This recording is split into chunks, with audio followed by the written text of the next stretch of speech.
evening, everyone, and welcome to episode 12 of the TDD Show. And tonight's guest is James, the Yorkshire stoneman. Nice to have you on, buddy. Thanks for coming on. You're welcome, Tony. Thanks for having me. Pleasure, mate, as always. I say, loving your stuff at the minute. It's absolutely brilliant. Thank you very much. Right, we are going to jump into it, mate.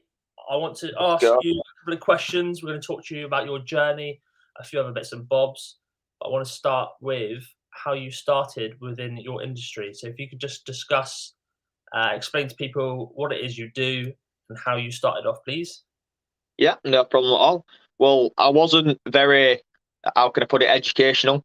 So 3 days after finishing my last GCSE, I started in the stone industry. I knew the gaffer, and he said to me, "What are you doing when you leave school?" And I said, "I'm not too sure." And he said, "Do you want to come and work for me?" He says, "I could offer you a full-time job, 40 hours a week." So I says, "Yeah, I'll go for it." So started off in the stone industry, just labouring basically, which is sorting stone out, measuring it, which is called coursing, going out on deliveries and things like that, really. It's good to learn from the start, isn't it? From the bottom. It's good to learn all the bits. Start from the bottom. And I were only 16 as well, you see, so I didn't know a great deal. I didn't know nothing else. So when the money to get your first wage, I felt really proud of myself, you know, after I'd done my week in hand and I got my first wage walking home. 100%.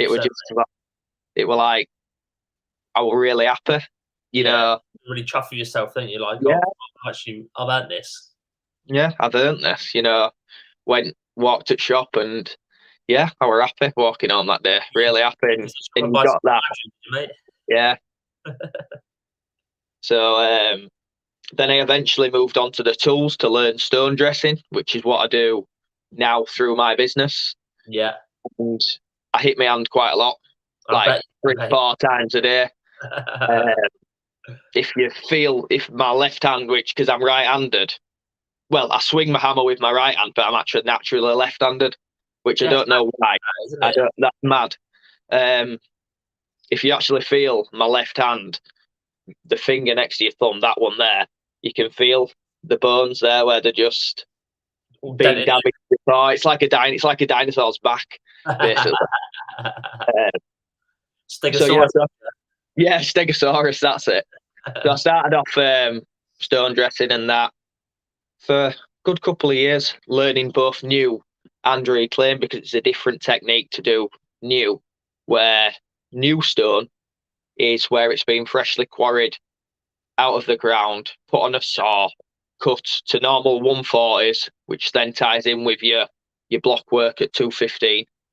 And I normally then put a face on it with a hammer and chisel. The reclaim's a bit different because obviously you work in stone, which is 100-year-old, 150-year-old. And when they used to build back in the day, they didn't have cavities and regulations. They just used to pretty much put what they quarried in the wall and put the base on it. So now, modern day regulations, the stone has to be backed off to between 100 mil and 150 on the bed, which is where I come in. Okay, yeah. So in order that the stone is, how can I put it, recycled and fit for reuse. Right, okay. So when you first started in the industry then, mate, how long did it take to start, actually learning the ropes and start getting more hands-on with the stones and stuff then? It took a good couple of years to identify the different stone types. It's not something you just pick up overnight. Like, your speed obviously comes with time. Yeah. So it took I'd probably say, to get a decent speed where I could make money, because it was all on a price. So I got paid for what I did. So if I didn't do anything, I didn't get paid for anything. Of course. So it took a lot of years. And that's why not a lot of people stick at it, because they see people doing it and they think it looks easy, and it's not. It's not 100%. It's not easy at all. So would you say then, because I say a lot of people these days are very impatient, aren't they? Yeah. So obviously, to get anywhere, you've got to stick at something. Yeah, you have at least a year before you start getting anywhere, because it's the background knowledge that makes you a better tradesman in the Mm. future, isn't it? You got to learn the variety of aspects of the trade as well. You know, like you'll know yourself with the building. It's not just building that you guys do, is it? That's it, It's mate. Yeah. you know, and I am concerned for our trade because people aren't coming into it. They're not coming into it, And not at all, mate. and there's no funding. There's no set of qualifications to learn to be a stone dresser. So it's No. not like the builder where you go to college and there's apprentices who are available. People tend to fall into the stone industry, if you know what I mean. Not Yeah, by like choice. what you did a bit, like tried Like out, I did, yeah. yeah, try out working with someone for a bit, and then Yeah. you end up sticking at it. Yeah, because it were nicknamed the Boneyard. 'Cause it's where people with no hopes went. You know what I mean? And it's like it's wrong, really, because it is a skill and it is a craft. It's still, mate, because it's Yeah. very tricky to do, isn't it? Like the same as Yeah, bricklaying. it is. Like I remember when I did first start posting stuff on socials, and I got a bit of backlash from this forum saying you're nothing more than a semi-skilled labourer and things like that. And it's just like, mate, why do you need to be negative towards somebody? Yeah, You that's don't. the problem, isn't it? With the only thing with social media is you're always going to get that one way or Oh, another. of course you are. Of course you are. You got to try That and learn. person's trying to do is promote the self and promote the business to give a better life for themselves and the family. 100%. You know, instead of being negative about it, just if you've got nothing nice to say, just don't say it. Yeah, you don't You need know to. what I mean? You don't. They're the first people that wouldn't say it to your face, mate. Let's put it that way. Exactly. Exactly. They'll be just behind the keyboard, just typing away. Yeah. Well, I had one this morning on a comment on YouTube saying, what were it now? Something about I'm sick of seeing these people showing off. And I've replied back and said, I'm not showing off. Yeah. But all I'm doing is showcasing my craft. That's all. Yeah, that's it. So, You're literally showing what you can do. Exactly. Trained in doing that for so many years. I know. It did take a lot of years. And then, like I said before, I went into management then. So yeah, let's talk about that journey then, mate. Let's say you started your journey, you learned, doing your labouring for a couple of years, and then where to go from that point then? Well, like I say, I got very good on the tools, and I knew a lot of knowledge about the other parts of the stone industry as well. Yeah. So that's when a position came available for yard foreman, and Gaffer said to me, says, "Oh, look, I want you to become this as part of your development." And okay, that's good. I was like, well, it's a good. I wanted to get off the tools because I thought of the long-term prospects of it. Yeah, of course. So I thought, yeah, I'll go for it. And I loved it. I really did enjoy it. And I got me some good qualifications out of it. Like I took, did my NEBOSH General in Occupational Health and Safety, which is a highly sought after qualification. It were a hard course to do because I had me things like, mate. daughter at home. She was only 6 months old, I think, at the time as well. Was she? Yeah, she was only 6 months old. Yeah. Yeah, it was tough. It was tough. You done that? You done the training for that then, mate? What age was you then? I were 26, I think, 27.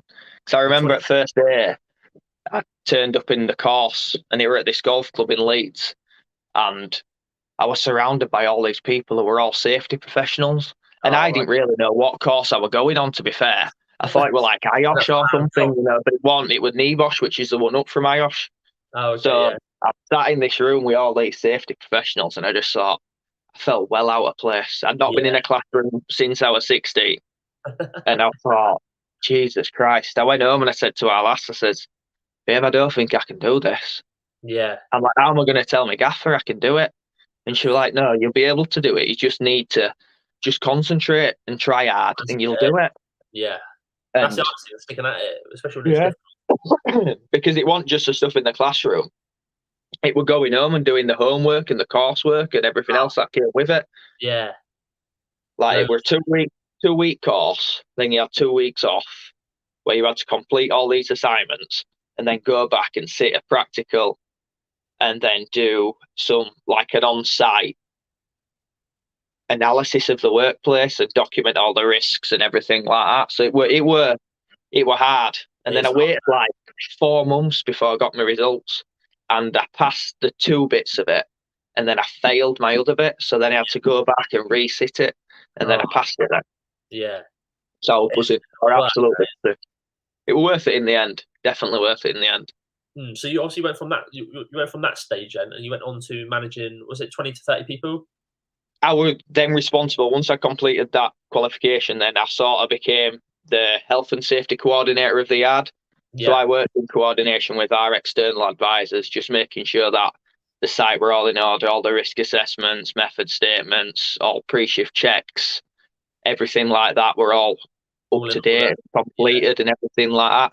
And then to do that, my people skills needed to improve, my management skills. So I looked into getting funding to do my ILM level 3 in management of principles of business management, to learn how to manage people better, and myself really. Yeah. Because you know yourself, how you speak to someone, they can take it fine, but you speak that way to somebody else, and it'll just be taken completely the wrong way. Yeah, it's very tricky. Yeah, especially the people who I was managing was 2 years ago, people who I worked alongside. Yeah. So it was very hard. You like looking up at you, thinking, yeah, why are you telling me? Yeah, and I had quite a lot of arguments, but then on the other side, they understood where I was coming from as well. So it worked. Once I got that training and the balance, it worked. It did work. The balance worked then. Yeah. So how long did you do that for then? In the 5 years, I think it'll have been. Was it 26? Yeah, because I left when I was 31. Yeah, 5 years it was. So did you find that a stressful period then? It's same as anything. It's okay till something goes wrong, and then it's hard. Like when there's an accident or something like that, and then it does get tough, and the paperwork. And I don't know if you ever had dealings with health and safety executive, but they're not nice people to deal with. Yeah. Oh, Chris. He should know. He were a bad offender with Chris. I always used to catch him not wearing his gloves. He were naughty with Chris. I can imagine that, Chris. You naughty boy. Always sat in office. I had a good view of that in office. I could see right where Chris wasn't working all the time. As long as you went in the office with one hand down your trousers, mate. No, but like I say, while I was in the office, I was still doing things down the yard. I wasn't in the office all the time. You know, I was still responsible for production at the same time. So it were hard to find that balance. And while I were in the office, I was thinking about down the yard. While I were in the yard, I was thinking about the office. That's it. And I always struggle to get that balance right. I always struggle with that. It's always a struggle to mix the both, because I said for myself, I'm still doing the work when I can, and I'm still trying to do the office side of it. And the business side of it, it's very difficult. I'm finding that transition still a bit tricky myself. I'd rather just be on the tools and crack on with what I'm actually good at doing. Mm-hmm. The business side of things I want to be good at, but I could be a lot better at. So that's a transition that I'm learning at the minute. I want to be a lot better in the business side of things, definitely, but it takes a long time, doesn't it? Because we're all trained to be hands-on, aren't we? We are. We're not businessmen. We're not used to anything like that, really. No, we're not. How old are you, Tony, if you don't mind me asking? 32, mate. 32, so 33 I am. So it is a lot to deal with, especially when you've got young children as well. You know, I've got a 12-year-old. Well, she was 12 on Saturday, and Poppy was 6. So going back then, Poppy was 6 months old, and Annabella will have been 6. Yeah. And my wife, she worked then at a care home. Okay, yeah. And she worked nights because it was the only way we could afford to make it work. The same as myself, yeah. It's just, before you know it, you don't even know what day it is sometimes. You don't know where your wife is. You don't, mate. It just passes by. Yeah. Just pass the time. I took Chris is paying you a nice compliment here, mate. Yeah. Oh, that's nice of him, isn't it? You just texted him that, didn't you? I did text him that, yeah. Bastard. Yeah, say something nice, so I don't say nothing at all. Yeah, keep your mouth shut, please, Chris. But thanks for tuning in to this as well. I appreciate it, mate. Yeah. No, it's going back to that, mate. It is a tricky period, isn't it? It is. It's tough. It's tough to find that balance. It is, mate, because originally I've always wanted to be an architect. Right. When my boy was, I think he was 2, I went to uni for training to become an architect. I went there for a day, and I was like, "Fuck me, this is absolutely mental." And it's like you got to do 40 hours a week, on top of everything else. And I was like, "I can't do that. It's impossible." So I just had to stop it then and carry on with what I was doing. Backhander, mate, was it? Backhander. So let's talk about them, mate, because obviously some people might not know what is in your toolbox as a stone dresser, except for I know it'd be a can of Madry in there. A can of Madry, yeah. Well, pretty much. It depends what I'm doing, but like today, I'm working on site with my new hammer, which I was quite happy about. All I need pretty much is my hammer and my chisel and my hand, basically. You know, there's not a lot of trades out there where you can just turn up with a hammer and a chisel and do a job and earn a good wage. You know what I mean? Because all my work is on a price per meter, so I get paid for what I do, not for how long I'm there. No, it's good. You can manage just a couple of hand tools, which is ideal, isn't it? Yeah, because I didn't have that big outlay to go buy a load of power tools. Obviously, I've got my still saw that I use for larger pieces of stone. But I've got my hammer, which is a Riley punch hammer, and it's shaped like a banana. I would show you it, but it's downstairs. Depends what banana you're showing us, mate. Well, like I say, I've been talking a lot about my new hammer because, I'll tell you this, because it's got a bigger shaft on it than my other one, and it's fatter. So it didn't feel like mine today. It felt like I were holding someone else's. Yeah. You know what I mean? So I've had quite a bit of fun with that today, amusing myself, because it's what you've got to do when you spend 90% of your working life by yourself. Yeah, that's it. You can say Chris is saying exactly the same thing. Obviously, stone dressers, and the majority of the time you're on your own, aren't you? Yeah, on your own. And then also I've got all my tools are made by the same person. They're all made by Riley, which is a local blacksmith. He's in Brighouse, and I go see him every 2 weeks because he sharpens all my tools as well. So for reclaimed, I use my 2.5-inch pitching tool, which is got a tungsten tip in the end, and it's made out of tungsten carbide. And I only use them for 2 days before I sharpen them. Okay. Because you don't get that cutting edge, and it then causes it to round over, which I'm starting to produce some more content, which is talking more in depth about the tools that I use, rather than just me doing what I do, because it looks all flashy, but people like to understand what they're watching as well. You know what I mean? 100%, yeah. And I said, because Chris spoke about that, same thing with the cutting blades and stuff like that. Yeah. There's a difference. People are attracted to it because of what you're doing, but then they stay because of you. You know what I mean? Yeah. 100%, mate. You know, you show your personality on there as well, which doesn't it? And obviously your work speaks for itself. Thank you very much. So basically just my hammer and my chisels, that's all I need.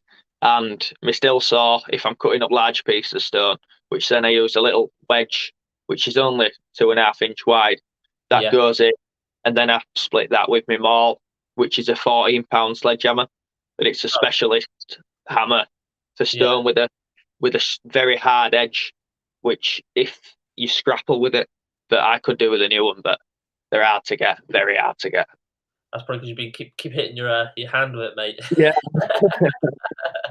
So but there's not a lot of tools to the job. It's mainly with your hand. It's basically knowing how to use the tools rather than the tools. You know what I mean? So So from that period, obviously, we spoke about when you were managing those people, Mhm. 100 people you were managing, and then obviously, when did the transition come in from that period to you deciding to go on your own? It were COVID really, because I were furloughed and our lass were at work. She'd started at the hospital then. She'd got a job at the hospital and she were on the COVID wards and I were at home a lot. I were at home from March till July. Oh, really? And it just it changed me in a way. Yeah, It changed my perception. And I was still working on a weekend because I'd always worked on a weekend trying to just get by, you know what I mean? And it came to it, we got through that year, and then Poppy was going to be starting at school, and things were getting tighter. And I just thought, I wonder if I could make my own business in a way, just thinking how yeah, how I can do something, because it's like they always say it's harder for the person who's out, who's not from money, or for example. But I'll put it to you this way: say I wanted to start buying stone, mhm, just like now, yeah, and I was 16, but my dad's just a normal person, yeah, not from money. So I wanted to buy stone. Other person whose dad's got a bit of money, got a bit of land, same amount of money. Where do I put that stone? I've nowhere to put it. This yeah, person, oh, you can put it on my land. We'll pick it up in my wagon and we'll bring it back. mm, You know, it's it's different. like trying to start your business without either borrowing it Yeah, or getting into a load of debt. It's hard. it is very It's hard. tricky. It's So a I'd always been, lot of hard work involved, isn't it, to start with? yeah. So I'd always been picking up bits of work on a weekend, and I thought, you know what? I wonder if I can make this into a business. So that's when I started thinking about it more over the winter. And then about March time, I started putting things sort of into play, like thinking how I can do it. And I Yeah, sat down, I spent a lot of evenings when my wife were working nights, looking at all the local stone merchants all around Yorkshire, where I could go if they didn't have any stone. I had a book full of all the contacts for all the stone yards, and just thought, right, how can I do this? And then I got to know a contact in Halifax, which is only half an hour, oh, not and too bad. there were 1,000 ton of stone to Okay. work there, and he didn't have anybody to do it. Oh, So ideal. that had kept me going for like 6, 7 months. So I Yeah, thought, if I can't find anything else in the meantime, at least I've got that. yeah, At 100%. least I've got that. So I put my notice in on the Monday then, And then and went let's for it. Came home, spoke to my wife, and she went, "Yeah, let's do it." and you're not And look went, back. not look back. No, Good. felt strange, very strange. It still feels strange now. Still Yeah, feels strange. Still definitely. feels strange. Even Especially that as well, mate. like in July, it'll be 2 years, and it don't feel like that at all. You know No, what I mean? that's me. Time flies by. So Matt saying here Yeah. some of the firms were built in lockdown. 100%, Yeah, mate. I think I said through lockdown, I think it made a lot of people switch on about their life choices and stuff like that. it did.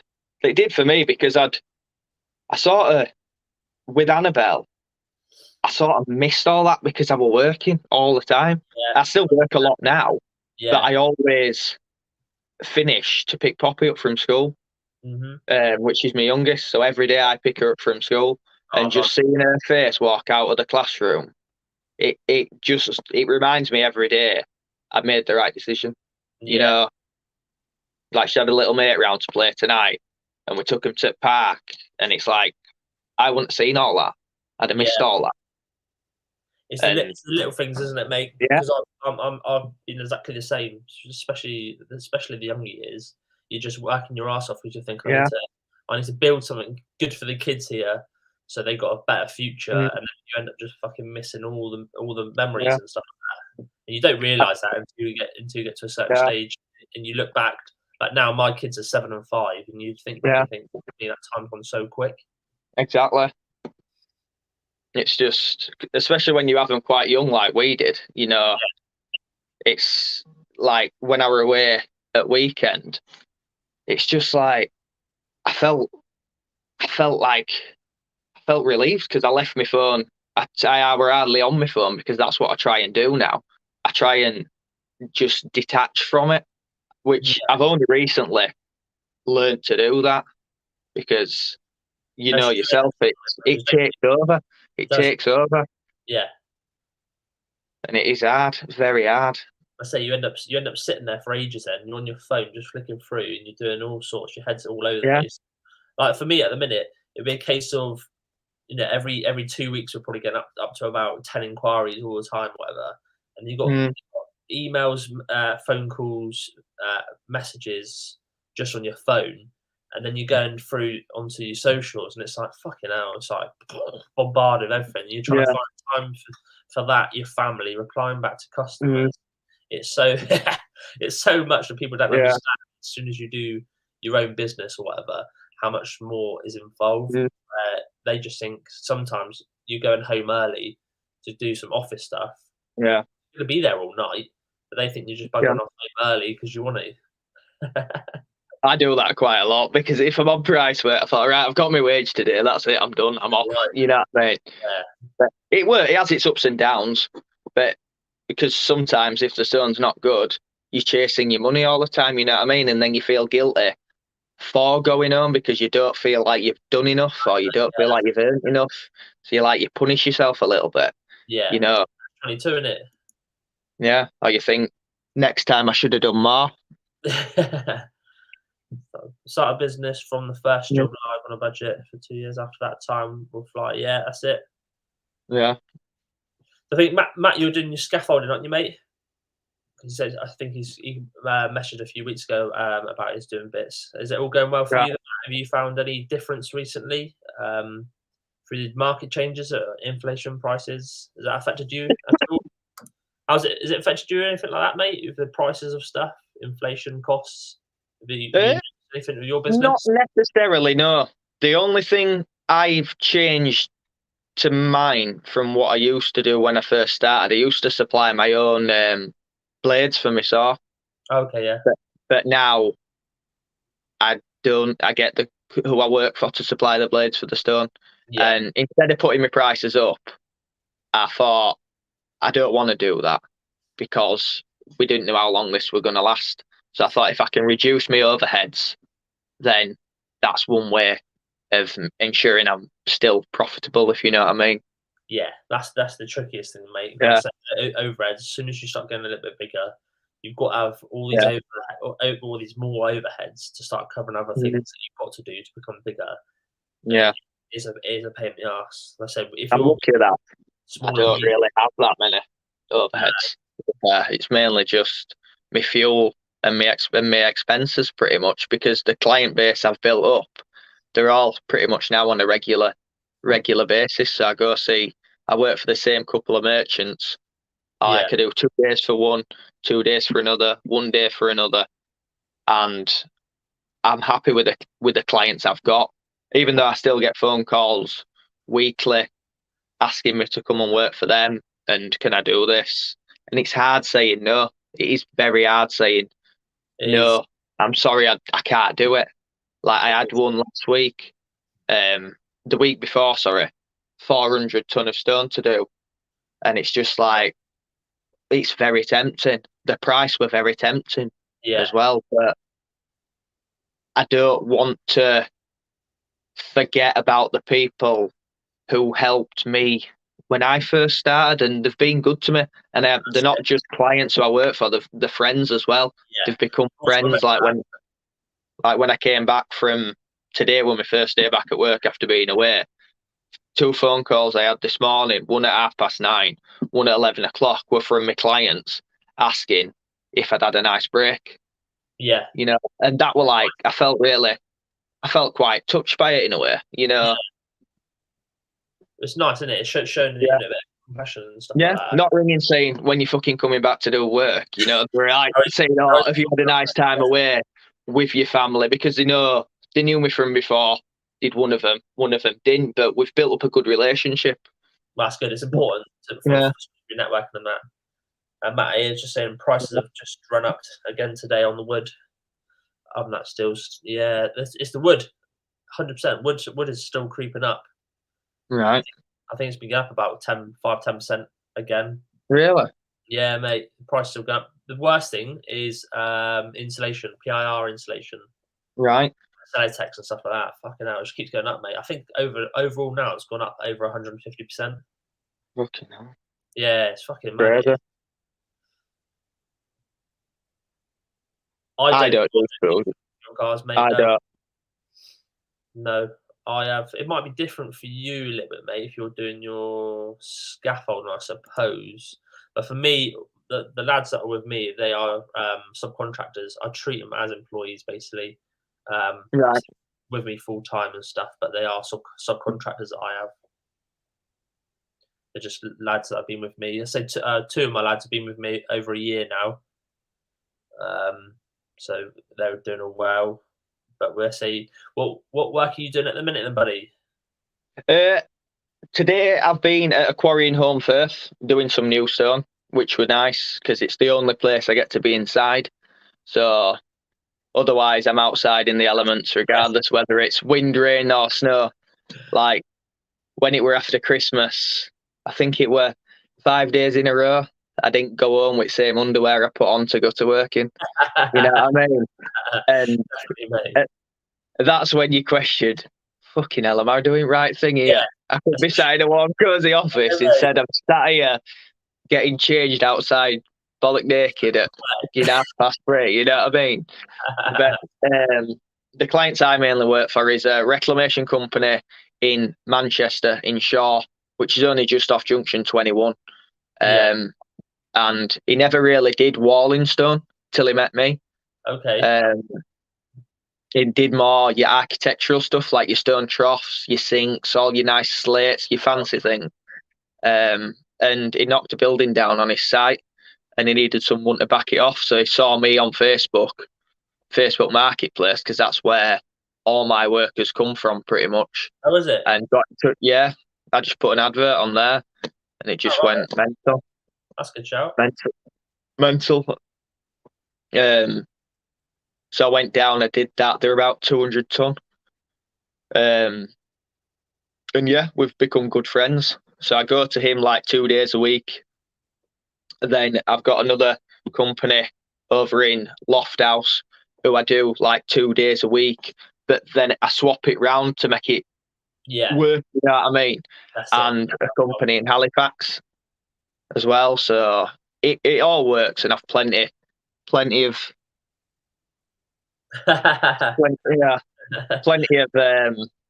contacts. If I did fall out with any of them, I could just go somewhere else. But I don't tend to do that with people anyway. Yeah, no, you've got you've got a network with a few people you to try and widen your range of work that you can cover from. Yeah, I never wanted to put all my eggs in one basket. You can't, with one company, because if that happened, then I'd be left literally running around trying to find something. 100%. So I made sure. I think, doesn't it, to go wrong, or someone else can't have that work anymore, and you've been relying there's a couple of months' work or whatever. Yeah, and you never know with income as well. If they become a bad payer all of a sudden. Yeah.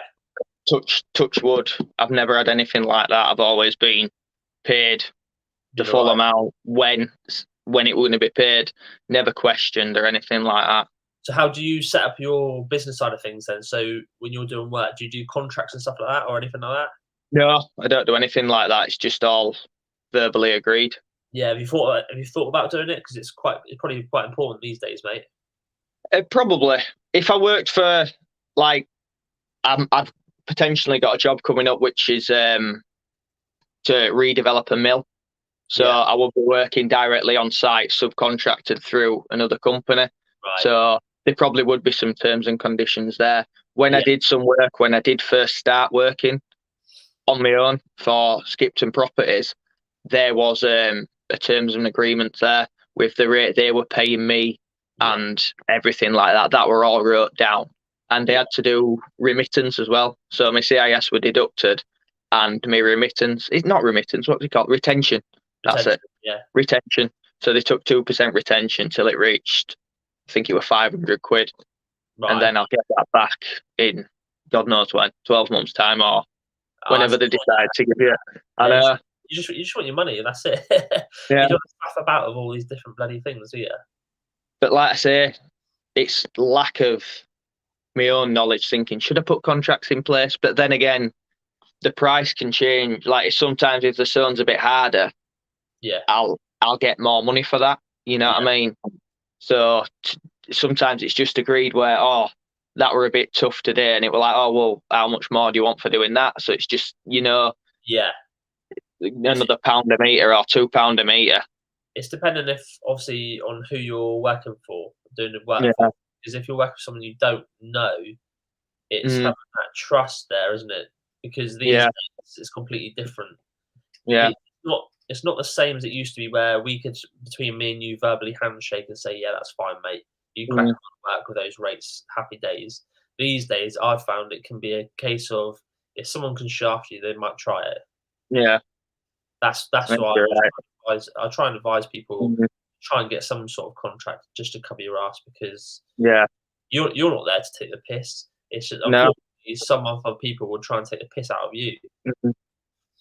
So it's definitely something to look into. It's that.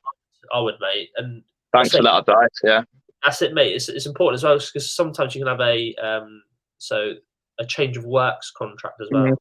So if someone, or an additional contract. So if someone adds some extra work, you can do another contract for that. Or there's a change of the works, you can just alter it to say, for yourself, we use an X stone now, so it's a lot harder. Yeah. There's a change of the price, and you just get it all agreed as you go along. I'm gonna have to stand up, turning. I'm getting cramp in my leg. Hang on a second.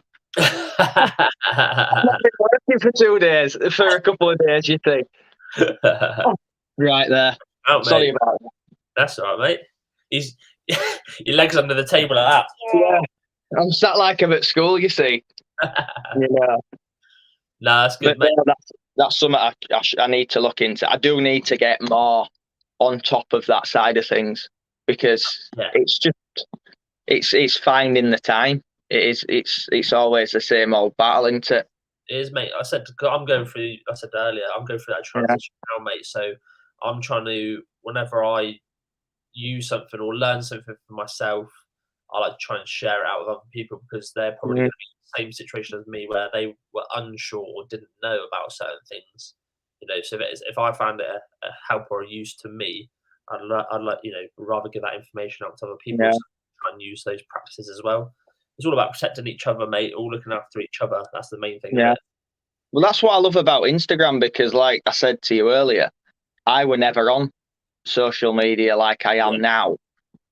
I only started it in May or June last year, and I didn't take it serious at first till I sort of came back off holiday, and things just started falling into place, and it were just like, it felt strange, It's because it's something we're not used to, isn't it?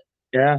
As a tradesman, we're not used to walking around with a camera, recording ourselves or talking on camera. It's like it's such a weird thing to start doing initially, isn't it? Yeah. It all sort of fell into place for me, because I were doing this. I were on my own, and that's it with no cry. First time I'd done anything with no cry, and I bought these glasses because I was getting really bad headaches while I were working, because we had all that hot weather and it were really sunny, and I were getting really bad headaches. So I bought these safety glasses off Amazon, which had UV protection. Yeah. So I started wearing them, and then I messaged the company No Cry who make them, and then they're like, "Oh yeah, can you tag us in it, and we'll send you some stuff out." So we're like, "Yeah, okay." So first one pair of glasses came, then 5 or 6 more glasses came, and then I started doing more videos, and now I have a really good relationship with them. That's good, isn't it, mate? That's the power of social media, isn't it? That people don't realise. Yeah. And like I say, 12 months ago, I didn't do anything on social media. Yeah. And now it does quite well. You know, I don't make money off it, but I'm enjoying it. You know what I mean? Because it can become a drain, and it did get to that point with me because I felt like I had to put something out every day, or twice a day, or 3 times a day, non-stop. and I don't do that anymore. I just post when I feel like posting. Yeah. So it becomes. It's just basically it's my like my choice, you know what I mean? Yeah. And 100%. I want to enjoy what I do.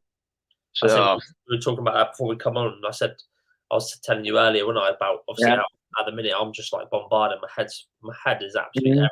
And I feel like bloody not enjoying it as I was. So it can be a tricky doing. It can. Social media thing, 100%.